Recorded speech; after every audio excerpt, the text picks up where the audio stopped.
그의 말씀을 믿는 모든 이들에게 하늘의 영광 비춰주시네.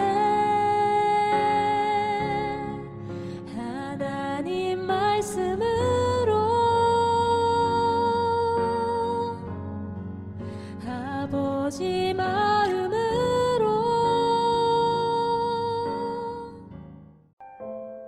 주의 보혈 우리들에게 부어주셔서 우리를 거룩하고 순결하고 흠이 없게 하시고 하나님의 보좌 앞으로 나아갈 담력과 자격을 허락하여 주셔서 감사를 드립니다. 하나님의 권능을 주시기를 원합니다. 아버지 하나님의 능력 주시기를 원합니다. 하나님께서 이미 이루어 놓으신 그 완성하신 승리를 우리들에게 허락하여 주시옵기를 원합니다. 하나님 앞으로 나아가는 자리가 패배자가 위로받는 자리가 아니라 승리한 자가 축제의 찬송을 부르는 자리가 되어줄 수 있기를 소망합니다. 이 예배 가운데 아버지 하나님께서 성령으로 좌정하여 주셔서 예배를 드리는 모든 백성을 승리한 백성으로 인쳐 주시옵소서. 예수님의 이름으로 기도드립니다. 아멘. 오늘 하나님께서 우리들에게 주시는 말씀은 사건의 지평선을 넘어선 사람들, 계시록 7장 4절에서 17절의 말씀, 교독하고 마지막 절은 함께 봉독하겠습니다.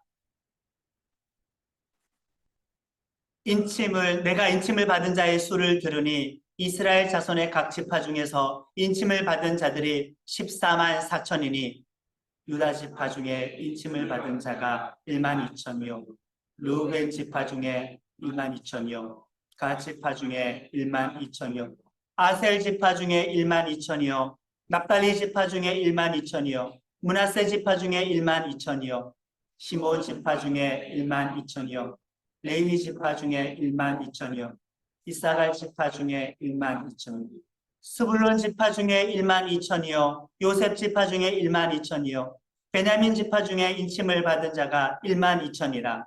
이 일 후에 내가 보는 각 나라와 족속과 백성과 방언에서 아무도 능히 셀 수 없는 큰 무리가 나와 흰옷을 입고 손에 종려가지를 들고 보좌 앞과 어린 양 앞에 서서 큰 소리로 외쳐 이르되 구원하심이 보좌에 앉으신 우리 하나님과 어린 양에게 있도다 하니 모든 천사가 보좌와 장로들과 생물의 주위에 서 있다가 보좌 앞에 엎드려 얼굴을 대고 하나님께 경배하라.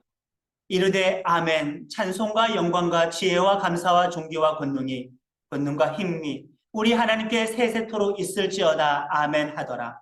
장로 중 하나가 이르되 이 흰옷 입은 자들이 누구며 또 어디서 온? 내가 말하기를 내 주여 당신이 아시나이다 하니 그가 나에게 이르되 이는 큰 환난에서 나오는 자들인데 어린 양의 피에 그 옷을 씻어 희게 하였느니라. 그러고 그들이 하나님의 보좌 앞에 있고 그의 성전에서 밤낮 하나님을 섬기매 보좌에 앉으시니가 그들 위에 장막을 치시리니 그들이 다시는 줄이지도 아니하며 목마르지도 아니하고 해나 아무 뜨거운 기운에 상하지도 아니하리니 이는 보좌 가운데 앉은 어린 양이 그들의 목자가 되사 생명수 샘으로 인도하시고 하나님께서 그들의 눈에서 모든 눈물을 씻어주실 것입니다. 아멘. 핵 보유국의 지도자들이 해외 순방을 가거나 장거리 여행을 가게 될 때, 전용기를 타고 그렇게 먼 곳을 가게 될 때 수행원 중에 한 사람이 핵 가방이라는 것을 들고 타게 됩니다. 그 가방 속에서는 핵 보복 그 공격 시나리오와 공격 지시를 내릴 수 있는 보안 코드와 그 보안 코드를 전송할 수 있는 통신 장치가 들어 있습니다. 지도자에겐 그 큰 권한이 주어지게 됩니다. 7인의 두루마리를 보십시오. 여기에는 하나님의 심판의 말씀이 지금 담겨 있는데 이 인을 뗄 수 있는 자격을 갖춘 사람은 예수님 밖에는 없습니다.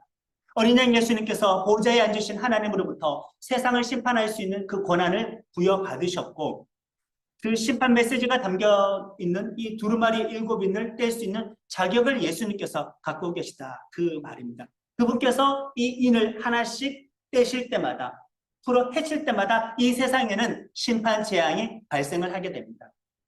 어린 양이 처음 4개의 인을 하나씩 뗄 때마다 지상 모든 피조물의 대표가 천상에서 내 생물로 등장하지 않았습니까? 첫 번째부터 네 번째 인을 뗄 때마다 그 네 생물 중에 하나씩 나와와서 한 명씩 말탄 기사를 이리로 오라 이리로 오라 호출하기 시작합니다. 그렇게 해서 순서대로 네 말이 등장을 하게 되죠. 흰 말과 붉은 말, 검은 말, 청황색 말이 차례로 나타나게 됩니다. 그 말 위에는 각각의 한 명의 기사가 타고 있는데 활을 가지고 면류관을 쓴 기사가 있고 큰 칼을 가진 기사가 있었고 무게를 재는 저울을 가지고 있는 기사가 있었고 사망이라는 이름을 가진 기사가 타고 있었습니다. 여기서 말의 색깔과 그 기사의 모습은 재앙의 그 종류를 상징합니다. 처음 세 개의 인을 뗄 때에 세 가지의 재앙은 전쟁과 싸움, 지진과 기근과 같은 자연재해, 그리고 전염병과 같은 그 재앙을 상징하는 겁니다. 첫 번째부터 세 번째까지는 그 재앙 상징합니다. 네 번째 인을 떼실 때에는 네 번째 기사가 가져오는 재앙은 이미 앞선 세 기사, 세 인의 모든 재앙이 종합이 되어서 네 번째 인의 심판이 나타나게 됩니다. 8절의 말씀을 같이 읽겠습니다. 내가 봄에 청황색 말이 나오는데 그 탄자의 이름은 사망이니 음부가 그 뒤를 따르더라. 그들이 땅 4분의 1의 권세를 얻어 검과 흉령과 재앙과 땅의 짐승들로서 죽이더라. 아멘. 이렇게 네 번째 인을 뗄 때의 네 번째 기사는 앞선 세 가지 그 재앙이 종합이 되어서 반복 강조되는 그런 환상이 우리들에게 지금 보여주고 있습니다. 실제로 이런 재앙들은 인간의 역사 가운데에서 반복적으로 많이 일어났습니다. 그리고 그 재앙이 동시에 함께 나타날 때도 있었습니다. 아직 이 환상에서의 재앙은 최종 종말의 재앙은 아닙니다. 그러나 점점 재앙의 강도가 세지면서 반복이 되면서 종말적인 재앙을 방향으로는 그렇게 지시하고 있고 가리키고 있습니다. 여기서 환상의 순서와 재앙의 순서가 꼭 이 땅 가운데 벌어지는 사건의 순서는 아닙니다. 그냥 같은 재앙을 반복적으로 강조하고 있다. 그런 환상이다라고 이해해 주시면 되겠습니다. 인을 뗄 때마다 재앙은 점점 더 강해진다. 그럼에도 불구하고 사람들은 여전히 회개하지 않는다. 회개하지 않을수록 재앙의 강도는 점점 더 강해진다 이것입니다. 네 번째 이 재앙은 종합적인 재앙이지 않습니까? 그렇다고 해서 인류 역사의 종말일 때 나타나는 최종적인 재앙은 또한 아닙니다. 그럼에도 불구하고 이 일로 인해서 인구의 4분의 1이나 죽게 된다고 예고하고 있습니다. 사실 당시의 사람들에게 이거는 그렇게 비현실적인 환상은 아니었어요. 왜? 이미 지진을 통해서, 전쟁을 통해서, 기근을 통해서, 전염병을 통해서 경험한 일들이기도 했습니다. 로마 제국의 수도가 로마이지 않습니까? 로마 아래쪽에 오늘날 나폴리라는 도시가 있는데 거기에 베수비오라는 큰 화산이 도미티안 황제가 즉위하기 불과 10몇 년 전에 이미 폭발을 했습니다. 그때 폼페이를 비롯한 주변의 몇 개의 도시가 몰살당했습니다. 아예 전멸을 하게 되었고 그 주변에 수많은 도시가 큰 피해를 경험했고 거기가 항구 지역이었기 때문에 그 항구 지역에 수많은 배들이 파산하게 되는 그런 재앙을 이들은 이미 경험했었습니다. 몇 개월 전에 우리 튀르키예에서 큰 지진이 있지 않았습니까? 그 소아시아 지역, 현재 튀르키예 땅에는 역사적으로 큰 지진이 많이 반복이 되어서 지금 가서 여러분들이 성지 순례를 하게 될 때 발굴하는 모든 그런 유적지들은 땅을 파고 다 나오는 그런 유적지입니다. 지진으로 말미암아 매몰되었고 폐허가 된 그런 도시들이죠. 이때 이 많은 그 지역에 살았던 성도들에게는 그들의 역사 속에서 몇 차례 큰 지진을 통하여 소아시아의 수많은 도시가 그냥 붕괴가 되었었고 재건했던 그런 기억을 이들은 이미 간직하고 있습니다. 전쟁에 대한 기억은 이들에게 없었을까요? 로마 제국이라고 할지라도 제국의 그 동편에 있었던 파르티안 기마병 부대가 쳐들어왔었을 때 그들과의 몇 번 큰 싸움에서 2번이나 이 로마군은 대패를 한 적도 있었습니다. 지진의 경험도 있었고 기근의 경험도 있었습니다. 전쟁의 경험도 있었습니다. 전염병의 경험도 이미 있었습니다. 그리고 유대인들로 좀 더 축소해서 이 말씀을 떠올리자면 그들에게는 이미 예루살렘 성전이 멸망당한 기억을 20년 전의 그 사건을 아직까지도 그들은 간직하고 있습니다. 식량 부족으로 말미암아 물가가 폭등을 해서 아사자가 속출했던 그런 경험도 이들에게 이미 있었습니다. 그러니 이미 이 시대의 사람들에게 이 재앙의 말씀은 다 경험한 내용들이기도 합니다. 그것을 배경으로 한 심판 환상이기 때문에 이런 환상을 통하여 심판이 내려지겠다고 했었을 때 성도들에게는 전혀 있을 수 없는 일이야. 비현실적인 일이야라고 그렇게 의심할 수는 없었습니다. 우리도 이런 일들을 지금 여전히 경험하고 있어요. 중세시대에만 해도 이미 흑사병으로 유럽 인구의 3분의 1이나 사라지는 것들을 우리는 알고 있지 않습니까? 그러나 이 모든 일들은 앞으로 경험할 일들이기도 합니다. 과거에 경험했지만은 환상을 통하여서 그 일들 또다시 경험하게 될 거야. 그러나 강도는 더 세질 거야 라고 환상을 통하여 말을 합니다. 네 번째 인을 뗄 때 여러 재앙이 종합적으로 일어나고 있어요. 사실 고대 전쟁과 오늘의 전쟁은 다르죠. 오늘은 승패가 결정이 나면은 항복하면은 그냥 전쟁 배상금을 모르고 그냥 끝이 납니다. 영토를 그냥 이렇게 양도하고 그대로 끝이 나죠. 피해 금액을 돈으로 지불하고 끝이 나지만 고대 전쟁이라고 한다면 반란하지 못하도록 거의 인종 청소 수준의 전쟁이 이루어졌었습니다. 그러니 인구의 4분의 1이나 죽게 되는 그런 재앙은 일어날 수도 있고 일어났었고 앞으로도 이 일들이 반복이 되어질 수 있다. 회개하지 않으면 하나님을 대적하면 예수님의 심판주의 권한에 의하여서 세상을 그렇게 심판을 받을 수가 있다는 말이 됩니다. 하나님께서 성도들을 대상으로 긍휼과 자비를 베풀어 주시지 않으면 성도들을 보호하시기 위해서 그 재앙을 약간 멈추지 않으시면 말리지 않으시면 막지 않으시면 이 재앙은 언제든지 일어날 수 있다는 사실을 우리는 기억해야 하겠습니다. 그리고 다섯째 인을 떼실 때 이제는 심판 재앙보다는 땅에 있는 이 예수 믿다가 죽은 성도들은 어떻게 되는가? 세상에 대해서는 이런 심판은 이루어지는데 그 심판이 이루어질 때 하나님의 백성들은 과연 어떠한 상태인가라는 것을 다섯 번째 인을 떼실 때 하나님께서 보여주십니다. 이때 네로 황제 그리고 또는 드미티안 황제로부터 박해를 받아 죽어 천국 간 그리스도의 모습을 다섯 번째 인을 뗄 때 보여줍니다. 그들은 이미 환상 속에서는 하늘나라에서 흰 두루마기를 입고 있는 상태입니다. 믿음에서 이미 승리했었고 충성된 맺음 끝까지 지켰었고 하나님으로부터 영광스러운 보상을 받은 모습을 이미 흰 두루마기 입은 모습을 통하여서 보여주고 있었죠. 세상에 대한 심판이 하나님의 백성에게는 무엇이다? 구원의 사건이다. 하나님의 백성에게는 위로의 사건이다. 하나님의 백성에게는 보상의 순간이 되어지는 겁니다. 충성되고 승리한 믿음을 가진 성도들은 세상에 심판이 임하게 되었을 때에는 보상받는 그날이 되어지는 겁니다. 자, 다섯째 인을 뗄 때 천국에서 어떠한 일이 벌어지고 있는가? 로마 제국의 압제로 말미암아 순교한 영혼들이 하나님에게 부르짖습니다. 하나님, 억울하게 죽임당한 우리들 이 원수를 갚아주십시오. 단순한 복수 차원이 아니라 하나님의 온전한 정의가 이루어지는 차원에서 복수를 지금 이들은 기도하고 있습니다. 순교한 영혼들이 하나님께 계속 부르짖고 외치는 거죠. 어느 때까지입니까? 어느 때까지입니까? 저 원수들을 복수해 주십시오라고 하나님께 기도할 때 하나님께서는 순교한 영혼들에게 아직은 때가 아니다. 좀 더 쉬면서 기다리라는 말씀을 해주셔서 거기서 하나님께서 쓰셨던 표현은 쉬라고 하셨습니다. 쉬면서 기다리라는 거죠. 천국은 우리 안식이 있는 장소입니다. 왜 그렇게 말씀을 하셨을까?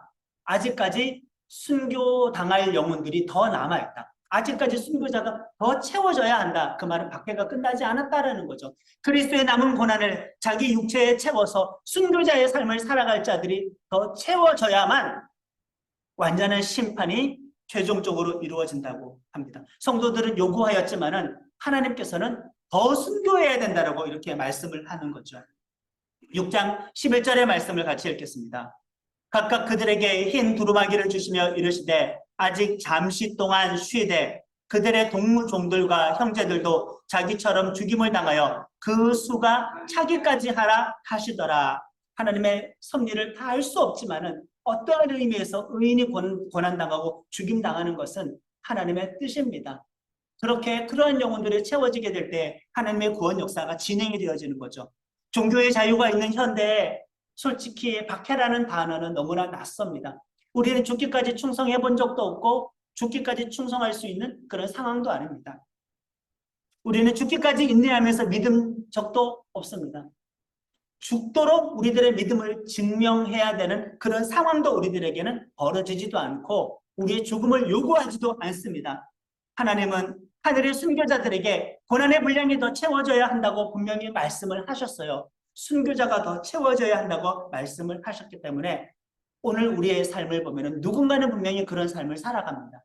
이해할 수 없는 의인의 고난과 의인의 죽음, 이해할 수 없는 하나님의 사람들의 그렇게 세상 가운데에서 아무런 보상받지 못하고 영광을 받지 못하고 허무하게 죽어가는 것을 오늘 우리들은 경험하고 있는데 이것은 이상한 일이 아니다. 하나님께서는 그리스도의 남은 고난을 자기 육체에 세울 사람들을 지금도 찾고 계시고 기다리고 있고 그들의 그 헌신과 희생을 통하여 하나님의 최종적인 때가 점점 가까워지고 있는 겁니다. 그렇게 채워질 때까지 하늘에 숨겨당한 영혼들의 그 부르짖는 외침에 대해서 아직은 때가 아니니까 좀 더 쉬어라, 기다리라 이렇게 말씀하고 계십니다. 이것이 우리들에게 주시는 말씀은 명백하죠.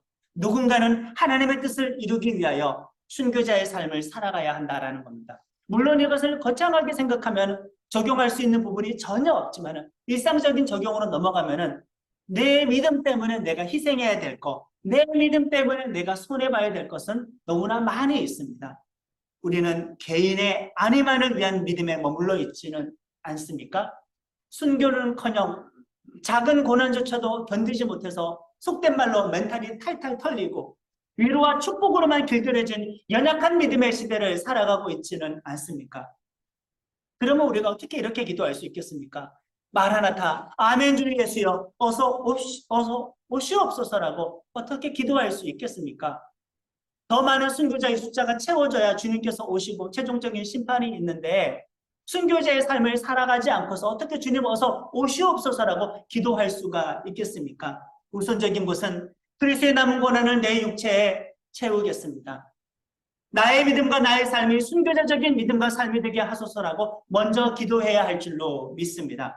순교한 영혼들의 외침 이후에 이제 어린 양이 6번째 인을 떼십니다. 7째 인이 남아있지만 사실상은 6째 인을 뗄 때에 따르는 재앙으로 거의 종말입니다. 왜 6번째 이 인을 뗄 때 거의 최종적인 종말의 상황이 이렇게 환상 속에 보여지게 될까? 선지 창조를 하나님께서 7일 동안 하셨지만 실제적인 창조의 모든 과정은 6일째에 다 끝났고 7째 날에는 안식이었듯이 6번째 인을 뗄 때 사실 그 내용을 보면은 환상의 내용을 보면은 그 내용은 전 지구적인 종말, 우주적인 종말, 최종적인 종말이기 때문에 거기서 끝이 납니다. 그리고 7번째 인을 뗄 때에는 더 센 종말이 남아있다기보다는 그 다음에 있는 7 나팔의 심판에 서론 역할을 하면서 앞선 이 심판에 대해서 한 번 더 반복하는 역할을 이어가게 되는 거죠. 7째 인을 뗄 때 그런 환상이 계속 펼쳐지게 됩니다. 역사의 마지막에 등장할 최종적인 재앙을 6번째 인을 뗄 때 묘사를 하고 있습니다. 첫 번째부터 3번째 인을 뗄 때 그 각각의 재앙이 4번째 인을 뗄 때 종합이 되어졌고 첫 번째부터 5번째 인을 뗄 때 그 모든 재앙과 그 모든 심판이 6번째 인을 뗄 때 종합이 되어지고 7번째 인은 이것들이 한 번 더 반복되기 위한 또 다른 서론 역할을 하면서 나팔 환상으로 나팔 심판으로 넘어가게 되는 겁니다. 6째 인을 뗄 때 이 우주적인 재앙은 더 이상 모두가 피할 수가 없게 됩니다. 그것은 전지구적인 재앙입니다. 17절의 말씀 같이 읽겠습니다.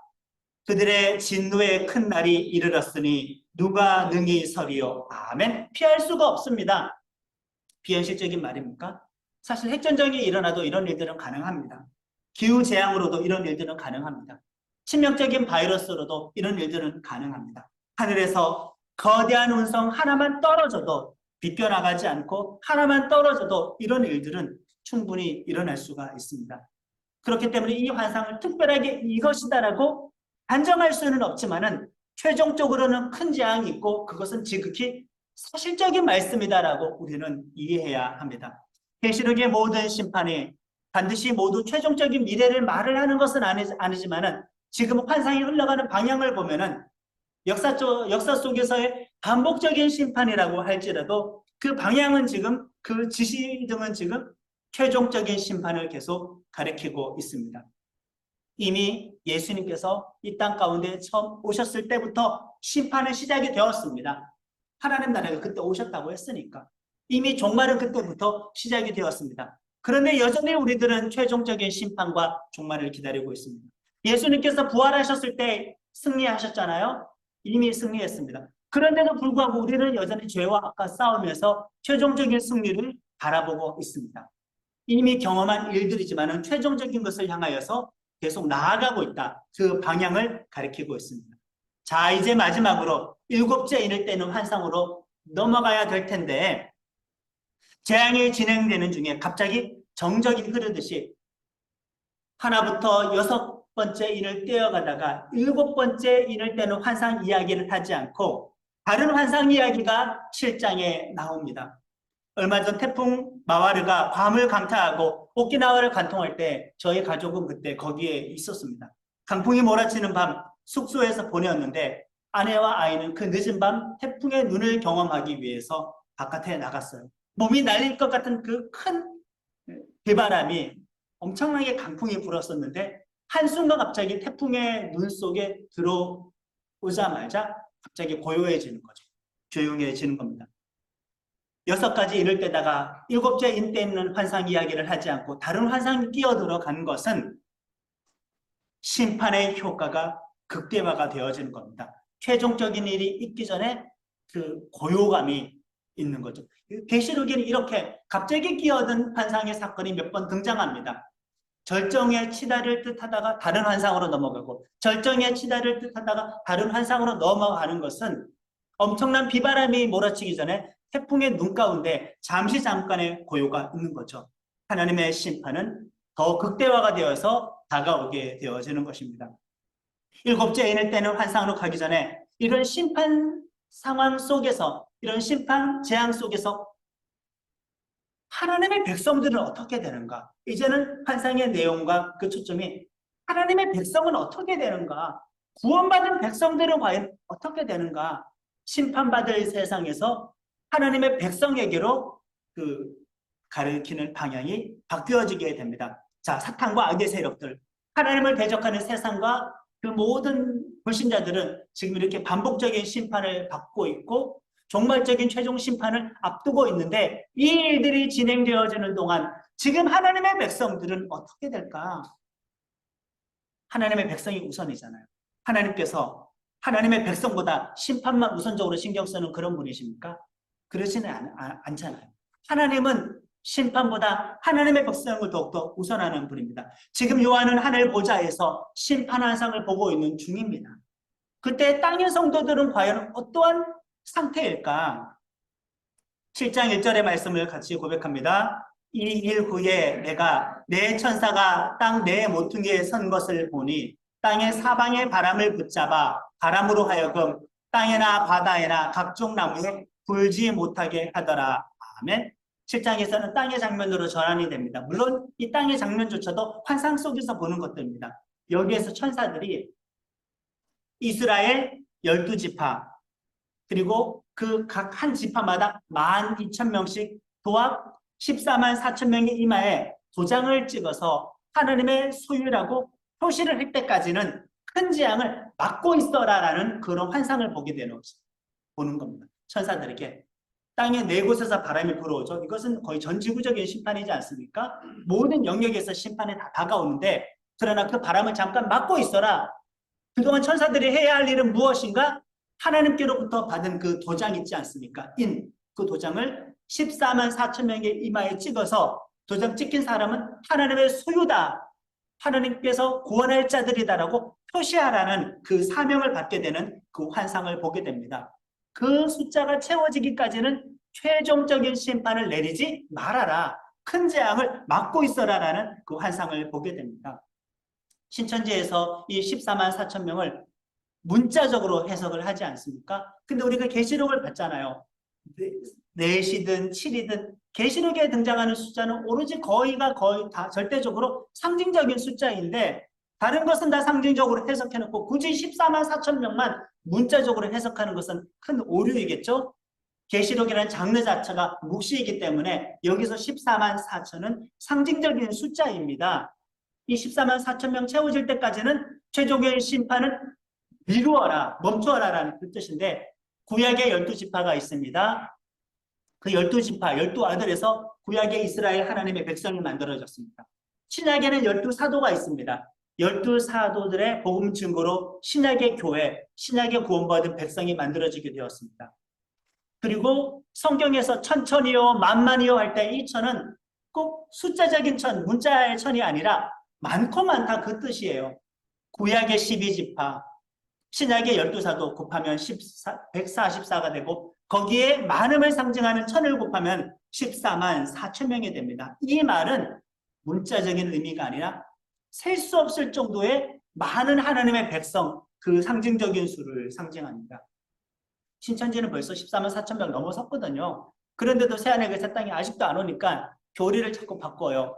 그들이 또 다른 기준을 추가해요. 어떤 기준을 충족한 사람으로만 14만 4천 명이 채워져야 새하늘과 새 땅이 돌아간다고 계속 그렇게 거짓을 가르치고 있습니다. 충만한 교회 공동체가 채워지기까지는 최종 심판과 제한을 지금 제한하고 있습니다. 7장에서 지금 그 충만한 숫자를 의미하고 있어요. 계속 도장을 찍고 있는 거죠. 하나님은 최대한 많은 사람들을 방임하고 버리기를 원하시지 않고 심판하기를 원하시지 않고 하나님은 최대한 많은 사람들을 구원하기를 원하신다는 그 뜻입니다. 14만 4천 명을 문자적으로 해석하면은 지구상의 한국교회, 전 세계 모든 교회는 선교를 멈춰야 할 것입니다. 그러나 이것은 셀 수 없는 큰 숫자이기 때문에 여전히 우리들은 선교적인 삶을 살아가야 할 줄로 믿습니다. 7장 3절의 말씀을 읽겠습니다. 이르되 우리가 우리 하나님의 종들의 이마에 인치기까지 땅이나 바다나 나무들은 해하지 말라 하더라. 아멘. 이 14만 4천 명의 환상 다음에 또 다른 환상에서 이 14만 4천 명이 문자적인 의미가 아니라는 것을 바로 확인할 수가 있습니다. 자, 지금은 환란이 진행되는 상황이잖아요. 그리고 그 가운데 하나님께서는 하나님의 백성들을 계속 인쳐가고 있습니다. 하나님의 백성들을 계속 채워나가고 있습니다. 그런데 바로 그 다음 환상에는 어떤 환상이냐면은 이미 심판도 끝나고 하나님의 백성도 이미 다 채워지고 이미 그들이 다 성공하고 승리하고 하늘나라에서 완성된 곳에서 하나님을 찬양하는 모습으로 최종적인 장면의 환상이 벌써부터 보이기 시작합니다. 7절 9절 같이 고백합니다.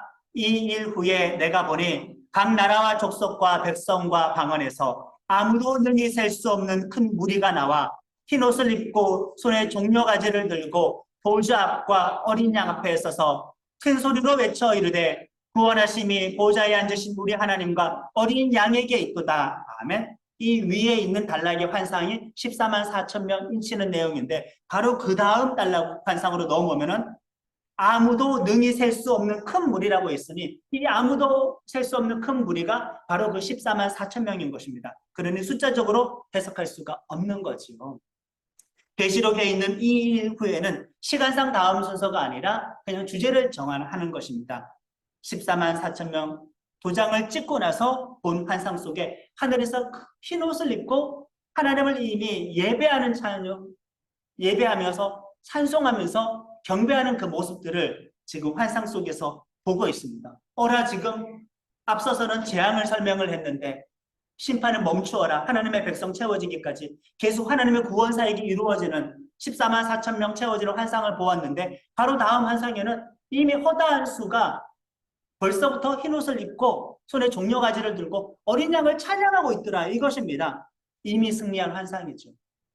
이미 구원받은 환상입니다. 사실 여기 이 환상의 내용은 계시록의 끝에 있는 21장과 22장의 그 내용과 같은 시점이라고 보시면 됩니다. 최종적인 새하늘과 새 땅에서의 승리의 환상이 아직 7 나팔 재앙도 남아있고 7 대접의 재앙도 남아있는데 벌써 여기서 이루어진 일인 것처럼 환상으로는 보여지게 된다 이거죠. 이 말씀은 우리들에게 똑같이 적용이 가능하고 우리는 미래를 현재로 당겨와서 체험하면서 살 수가 있게 됩니다. 현재 우리들은 종말의 시대를 살고 있습니다. 계시록에서 말을 하고 있는 그 재앙들을 반복적으로 경험합니다. 전쟁도 경험하고요. 지진도 경험하고요. 화산 폭발도 경험합니다. 기근과 같은 자연재해, 전염병도 반복적으로 계속 경험하고 있습니다. 분명히 앞으로 강도는 점점 더 세질 것입니다. 최종적인 재앙은 아직 오지도 않았습니다. 왜요? 땅에서 아직 14만 4천 명을 채우지 않았습니까? 셀 수 없을 정도의 큰 그 구원받은 백성이 아직 채워지지 않았기 때문에 하나님께서는 그런 최종적인 재앙이 임하는 것을 막고 있고 말리고 있습니다. 계시록 한 상에서는 이미 우리가 흰 옷을 입고 손에 왕을 맞이하는 종려 가지를 들고 찬양하는 모습이 보입니다. 미래인 줄 알았는데 계시록의 환상을 보니까 현재입니다. 다가오지 않는 사건인 줄 알았는데 이미 우리들은 그런 영혼 속에 들어가서 살고 있는 환상을 지금 보고 있는 겁니다. 우리들에게 이루어지지 않는 미래가 영원하신 하나님께는 이루어졌어요. 우리는 시간 속에 살지만 하나님은 영혼 속에 사셔요. 영혼 속에 계신 하나님이 시간 속에 사는 사람들에게 환상을 보여줄 때 그 환상은 이미 이루어진 것처럼 우리들에게 소개가 되고 있습니다. 우리가 예수를 믿고 영생하는 거듭난 존재가 되었어요.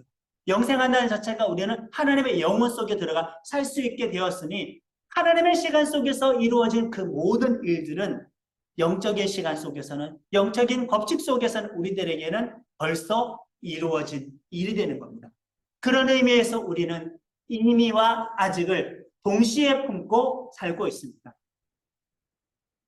내 위에 펼쳐져 있는 현재 나의 상태의 환상을 보면 벌써 나는 어린 양 앞에서 하나님을 찬양하고 있는 환상이 보여진다. 그 뜻이죠.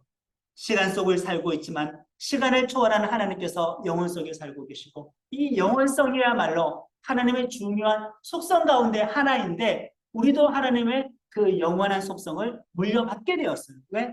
예수의 보혈로 말미암아 사망 권세가 깨어졌고 영생하는 존재가 되었으니 그렇기 때문에 이루어지지 않은 미래의 일이지만은 이루어진 것처럼 환상의 말씀을 우리들에게 계속 주시는 겁니다. 이루어지지 않는 미래가 우리들에게는 이미 이루어졌다. 시간의 장벽을 넘어선 모든 하나님의 은혜로운 선물들이 벌써 우리들에게는 다 그 혜택들이 주어지고 있습니다.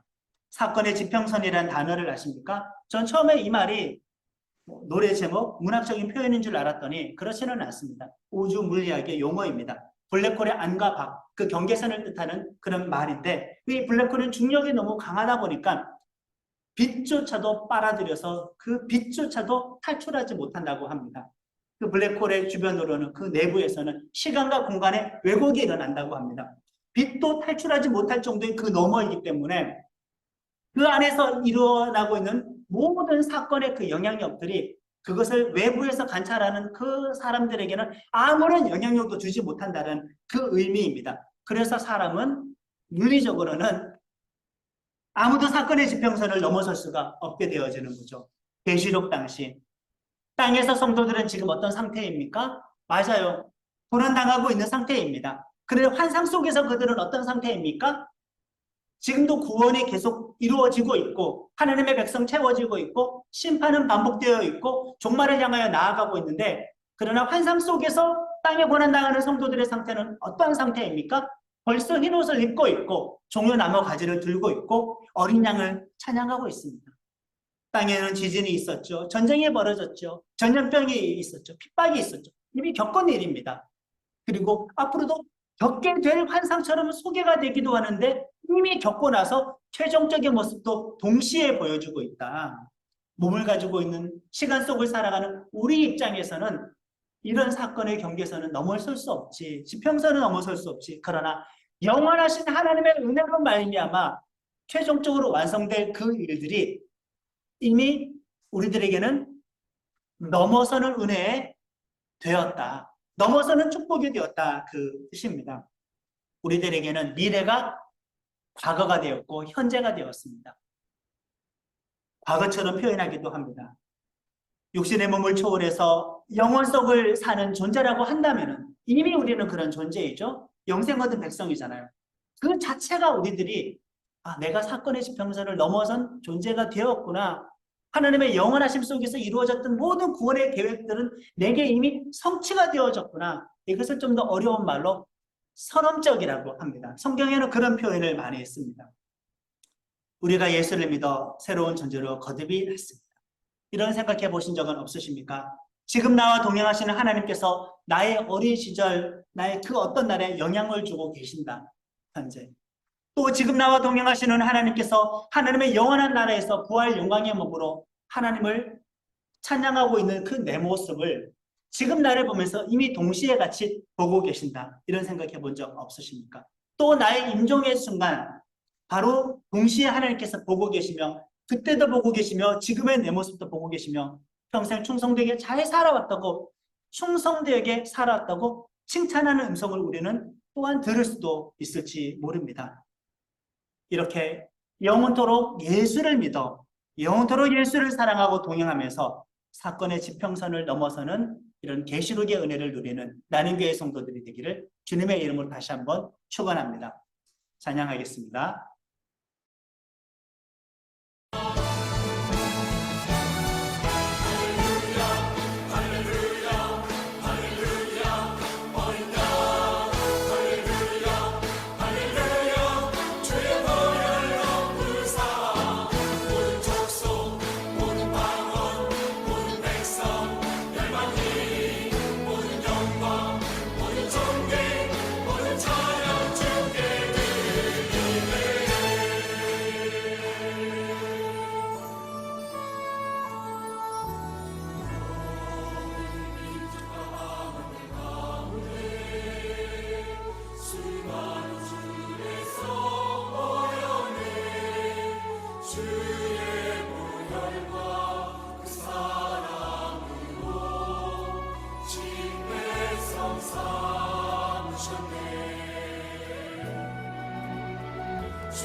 말씀 붙잡고 다 같이 결단의 기도를 드리겠습니다. 하나님, 이 세상 가운데서 벌어지는 일들을 우리는 때때로는 종말적인 사건으로 해석을 하여 종말론적인 삶을 살아가기로 다짐합니다. 하나님께서 어서 오시기를 솔직히 바라지 않는 모습은 없습니다. 부끄러움이 많기 때문에 우리가 주의 오심을 적극적으로 환영하지 못했다는 것 하나님 앞에 회개하오니 우리의 죄를 용서하여 주시옵소서. 그리고서 빨리 이 땅 가운데 속히 오셔서 하나님의 최종적인 구원의 모든 순간들을 완성하시고 이루시고 영원세계에 계신 하나님의 시간 속에 이미 이루어 놓으셨던 모든 일, 영생하는 존재가 된 우리들은 힘의 그 가운데에서 머물러 있는 복된 자들로 믿습니다.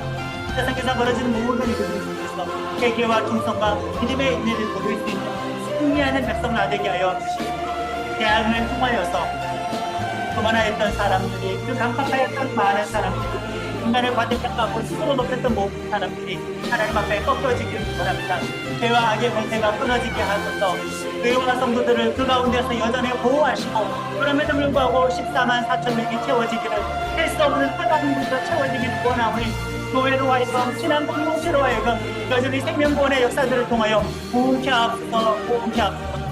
하나님의 백성으로 환란 가운데에서 우리를 붙여주시고 그럼에도 불구하고 환란 가운데에서 우리가 채워야 할 그리스도의 남은 고난이 있다면 나의 육신 가운데 그리스도의 남은 고난의 그 분량을 채우고 순례자의 성도, 순교자의 삶을 살아가는 모든 믿음의 성도들 되게 하여 주시옵소서. 우리가 이민과 아직을 살아가고 있습니다. 이민과 아직을 동시에 살게 하소서. 한쪽으로 치우쳐 다가오지 않는 일이라 기다리고 절망하지 않게 하소서. 가고자 하는 이미 끝난 일이라 방심하지 않게 하소서. 이민과 아직을 살아가는 깨어 살아있는 성도의 삶을 살아 하나님께 여전 영광을 돌리는 그런 믿음의 승리한 백성 되게 하여 주시기 원합니다. 하나님의 영원성을 따라 한 번의 지평선을 넘어 사는 성도가 되게 하여 주시옵소서. 이 시력의 환상에서 벌어지는 모든 일들을 단순하게 미래의 사건으로만 돌리지 않고 우리는 믿음으로 당겨와서 여전히 나의 사건으로 선언적으로 그 공락을 경험합니다. 완성된 하나님 나라의 구원 오늘 우리는 삶 가운데서 경험하기를 원합니다. 오늘 항상 우리들이 한국 승리자의 삶을 살아갈 수 있도록 인도하여 주시옵소서.